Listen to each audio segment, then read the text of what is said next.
قربانی کا حکم حضرت ابو ہریرہ رضی اللہ تعالی عنہ سے مروی ہے، نبی کریم صلی اللہ علیہ وسلم نے ارشاد فرمایا: من كان له ساعة ولم يضحي فلا يقربن مصلنا، رواه احمد۔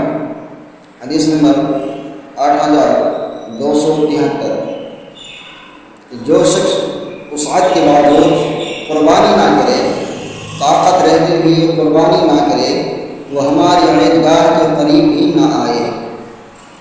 اس حدیث کے پیش نظر شافعیہ کے نزدیک جس کے پاس عید کے دن اور ایام تشریق کو پہننے کے لیے کپڑے ہیں، اس کے لیے قربانی مشروع ہے۔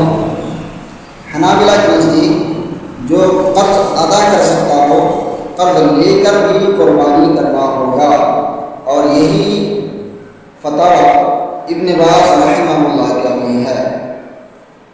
اس لیے ساتھ رہتے ہوئے قربانی ضرور کرنی چاہیے۔ قربانی کے کچھ مسائل ہیں جو ہر شخص کو جاننا ضروری ہے۔ ایک کے بعد دیگرے کچھ مسائل کو ہم بیان کرتے ہیں۔ امید ہے آپ ان تمام مسائل کو جاننے کی کوشش کریں گے اور ان پر عمل کرنے کی کوشش کریں گے۔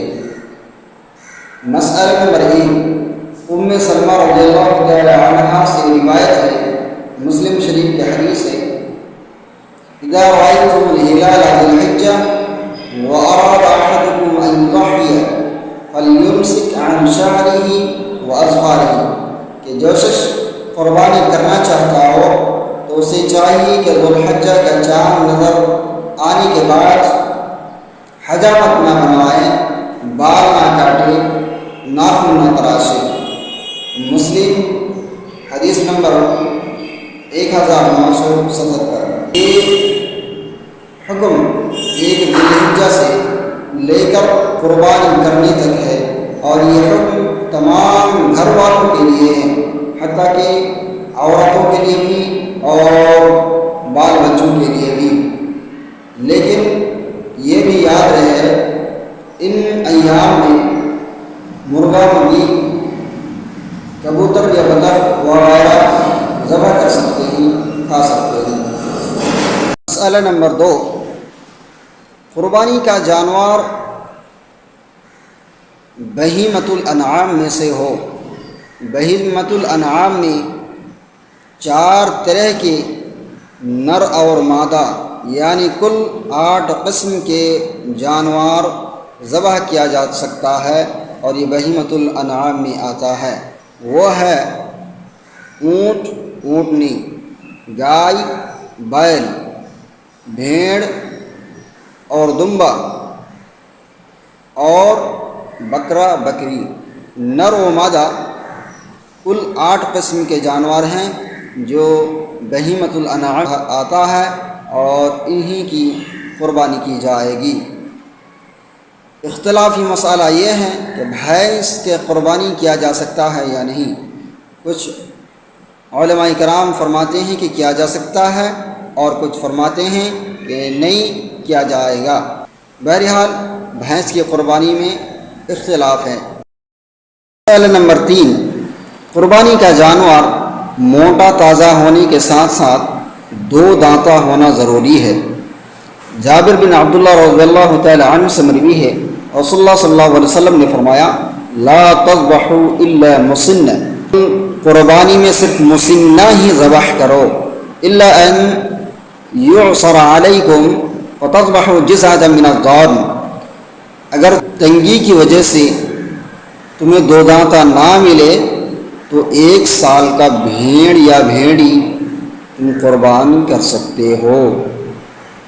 لیکن یاد رہے یہ صرف تنگی کی حالت میں جائز ہے، اور تنگی کا معنی یہ ہے کہ مارکیٹ اور منڈی میں کھوجنے کے بعد نہ ملے، یا 2 دانتا نہ ملے، یا قوت خرید سے باہر ہو تب ہی جائز ہے، اور یہ جائز بھیڑ دمبا میں ہیں، بکرا بکری میں ہرگز نہیں۔ بکرا بکری اور وغیرہ جانوروں میں 2 دانتا ہونا ضروری ہے۔ یہاں سال مقصود نہیں ہے، 2-4 سال جتنا بھی ہو سال مقصود نہیں، بہرحال دانتا ہونا ضروری ہے۔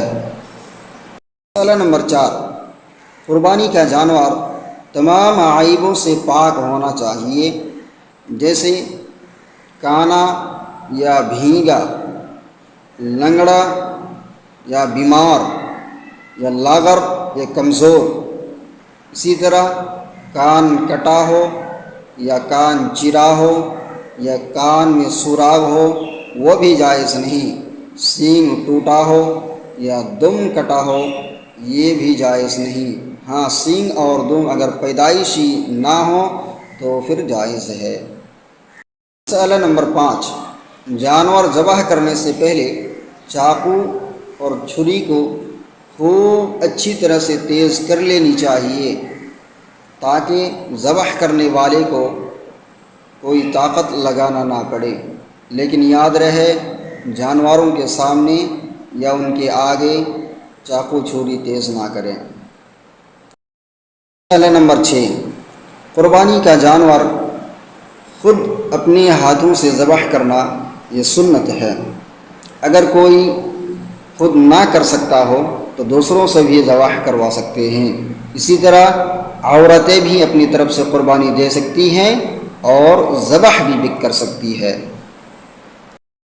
مسئلہ نمبر 7، قربانی کا گوشت خود کھائیں، رشتہ داروں کو، پڑوسیوں کو اور گھر آنے جانے والوں کو، فقراء و مساکین کو کھلائیں اور گھر میں ذخیرہ بھی رکھیں، جمع کر کے رکھیں۔ یہاں حصے کی کوئی متعین نہیں کہ اتنا حصہ ہونا چاہیے، خود کھائیں، دوسروں کو کھلائیں اور ذخیرہ کر کے بھی رکھیں۔ مسئلہ نمبر 8، قربانی کا گوشت اور کھال فروخت کرنا بیچنا جائز نہیں۔ جو شخص قربانی کا گوشت اور کھال بیچے تو اس کی قربانی نہیں ہوگی۔ ہاں کھال کو آپ دباغت دے کر اپنے استعمال میں لا سکتے ہیں، استعمال کر سکتے ہیں، لیکن بیچ نہیں سکتے ہیں۔ اگر بیچ دیے تو اس کی قیمت کو صدقہ کرنا ہوگا، آپ اپنی نجی کام میں لگا نہیں سکتے ہیں۔ اسی طرح قصاب کو اجرات کے طور پر قربانی کا گوشت بھی دیا نہیں جا سکتا ہے۔ اگر قصاب کو اجرت کے طور پر آپ دینا ہی چاہتے ہیں تو اپنی پاکٹ یا جیب سے اس کو الگ سے دینا پڑے گا۔ جانور ذبح کرنے کا مسنون طریقہ یہ ہے کہ جانور کو بائیں کروٹ لٹائیں اور اپنا پاؤں اس کی گردن پر رکھیں اور بسم اللہ اللہ اکبر کہہ کر دائیں ہاتھ سے چھری چلا دیں، ذبح کر دیں۔ بس ذبح کرنے کا یہی طریقہ ہے۔ نمبر 10، قربانی کے 4 ایام ہیں، 4 دن قربانی کیا جا سکتا ہے۔ قربانی یعنی عید کے دن اور عید کے بعد تینوں دن ایام تشریق جس کو کہا جاتا ہے، یعنی 11 ذی الحجہ، 12 ذی الحجہ اور 13 ذی الحجہ، کل ملا کر 4 دن قربانی کے ہیں، چاروں دن قربانی کر سکتے ہیں۔ نمبر 11، میت یا مردہ شخص کی طرف سے قربانی کرنا ثابت نہیں ہے، جائز نہیں ہے۔ اگر کوئی میت کی طرف سے یا مردہ شخص کی طرف سے قربانی کرنا چاہتا ہے تو پورا گوشت اس کو تقسیم کر دینا ہوگا، صدقہ کر دینا ہوگا۔ نمبر 12، ہر طرح کے ذبح اور قربانی صرف اللہ کے نام پہ ہوگی۔ ایسا نہیں کہ یہ قربانی میرے بیٹے کے نام پہ یا بیٹی کے نام پہ، بیوی کے نام پہ، بلکہ ہر طرح کی قربانی اللہ تعالیٰ کے نام پہ ہوگی اور اس گھر والے کی طرف سے، تمام اہل خانہ کی طرف سے ہوگی، کسی شخص کے نام پر نہیں۔